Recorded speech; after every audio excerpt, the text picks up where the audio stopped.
Le rôle d'un administrateur réseau est d'assurer l'évolutivité, la maintenance et le bon fonctionnement d'une infrastructure réseau au sein d'une société.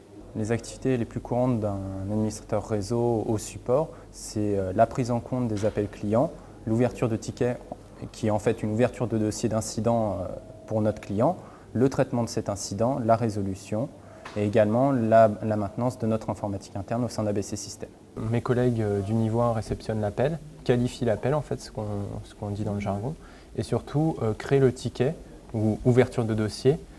Et si en fait la problématique est du domaine niveau 2, donc de mes compétences, ils me le transfèrent directement à moi.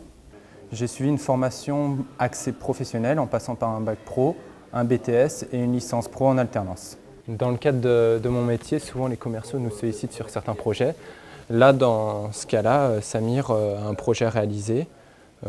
Moi, clairement, j'ai besoin de toi, j'ai besoin de tes conseils, j'ai cette infrastructure, il faut qu'on puisse mettre en place un firewall. Donc, de ce que je vois par rapport à ton client, pour la mise en place sur cette infrastructure-là, j'estimerais à peu près à 2-3 jours de mise en place. Cette estimation permet à Samir de revenir vers son client et donc de proposer la prestation à son client et de transmettre le devis pour réaliser ce projet. Là, typiquement, Virginie m'a sollicité parce qu'elle avait un problème de blocage sur son PC. Je viens de résoudre le problème, donc c'était un problème au niveau de son Outlook qui était planté. Donc là, le problème est résolu. Les qualités requises pour être un bon administrateur réseau sont, je pense, une bonne communication avec ses collègues, avec les clients et être relativement carré dans son travail de tous les jours. Ce qui me plaît le plus dans mon quotidien, c'est vraiment l'interaction avec mes collègues avec qui on s'entend vraiment bien, on forme une très bonne équipe.